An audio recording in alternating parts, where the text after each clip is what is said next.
today video magtutupos tayo ng mga ganyan. Tapos itong tupos ko. Tapos ito. Tapos meron pa yan.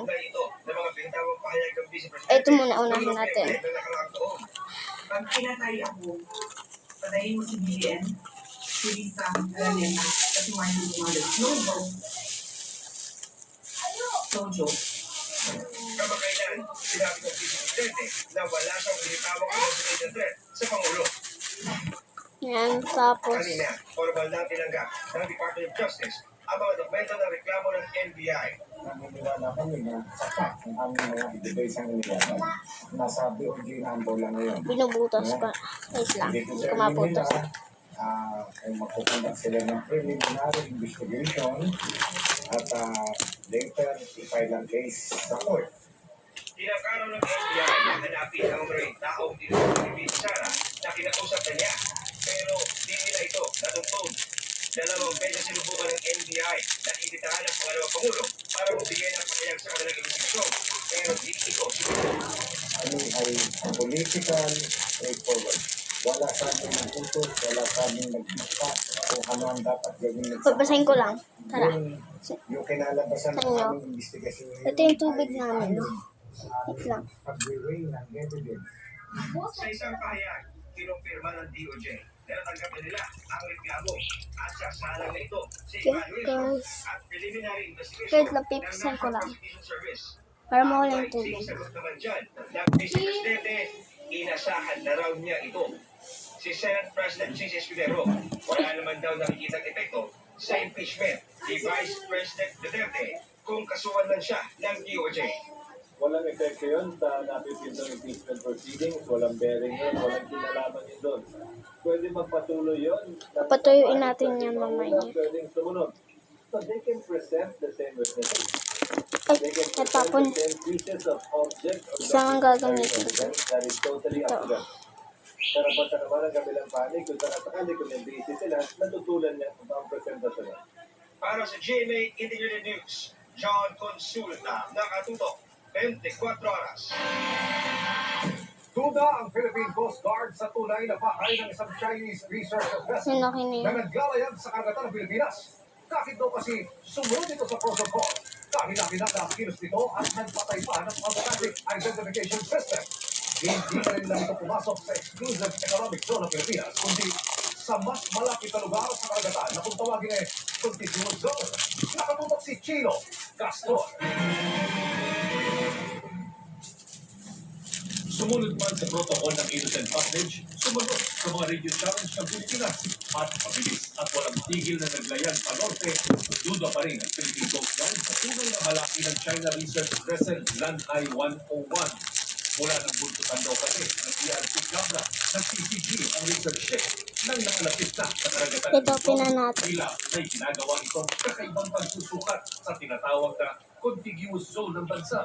Ang contiguous zone, ang 24 nautical miles mula sa dulo ng territorial sea, kung saan may limited law enforcement power o pwedeng magpatupad ng batas ang coastal state gaya ng Pilipinas alinsunod sa international law. What is suspicious is that it's on the other states that the 23 to 24 Take a nautical miles piece. off the coast of the entire Luzon island. It keeps on entering the contiguous zone natin.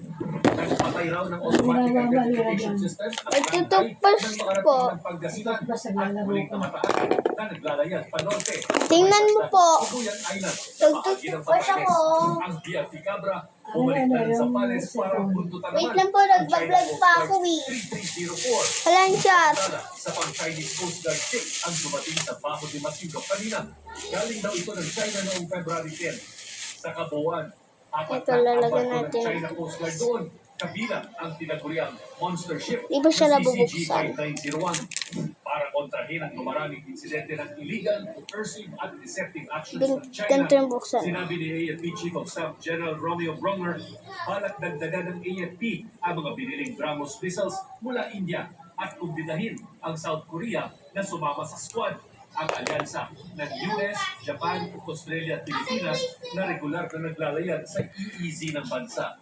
Bukod pa ito sa ibang military cooperation sa ibang bansa, gaya ng paglayan ng mga barko ng US, Canada at Pilipinas sa Multilateral Maritime Cooperative Activity o MMCA sa loob ng EEZ kaninang umaga. Para sa GMA Integrated News, Chino Gaston nakatutok, 24 oras. Walang takas sa magkahiwalay na operasyon ng tatlong nagbebenta ng mga peking government ID na inaalok online. Bawal yan, ha? Naku, lalo posibleng magamit yan sa mga krimen. Nakatutok si June Veneracion. Benta ng umano sa social media ang pagbebenta ng magkasintahan ito ng mga peking government ID sa halagang 400 to 600 pesos kada isa. Na-monitor sila ng PNP Anti-Cybercrime Group kaya inaresto sa entrapment operation sa Zamboanga City nito Linggo. Parehong modus ang nabisto sa mas naunang operasyon sa Quezon City kung saan isang babaeng 19 taong gulang ang nahuli. Ayon sa PNP-ACG, mga peking killer kaya kanya umanong ibinibenta online sa halagang 180 hanggang 480 pesos. Meron po silang sariling mga gamit sa pagprenta nito. And doon din po, kinukuha din nila yung mga pangalan ng mga taong nagpapagawa. And sila din po yung nagtatype o nag-print. Sinampahan ng tatlong suspect ng reklamong falsification by private individuals and use of falsified documents kaugnay ng Cybercrime Prevention Act of 2012. Ang pinaka-reason po nila ay kailangan din po nila ng extra income. Kaya po nagagawa nila itong illegal online activities. Sinusubukan pa natin makuha ang pangalan ng suspect na huli sa Zamboanga. Ang arestadong babae naman ay nakulong sa kamera. Sa investigasyon ng PNP, ginagamit umano ang mga peking ID para makapag-rehistro ng SIM at sa iba pang transaksyon na kasama sa requirements ang pagpresenta ng government ID. Maaaring gamitin po itong mga IDs na ito sa mga fraudulent activities tulad po ng mga online scams. Para sa GMA Integrated News, June Veneracion, nakatutok 24 oras.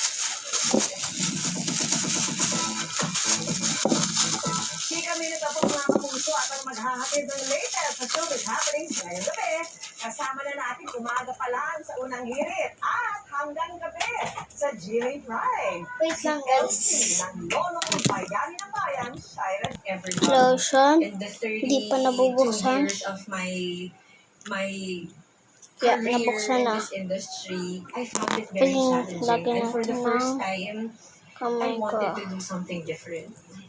At ang madalas daw niya maka-eksena at aapihin sa serye, si Katrina Halili, na nakilala naman noon sa pagganap bilang kontrabida. Ay naman, Katrina.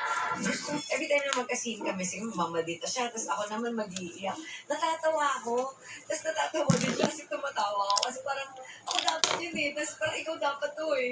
Parang yung naiisip ko kasi sa role ko, parang mas bagay siya kasi sobrang kawawa, sobrang mabait.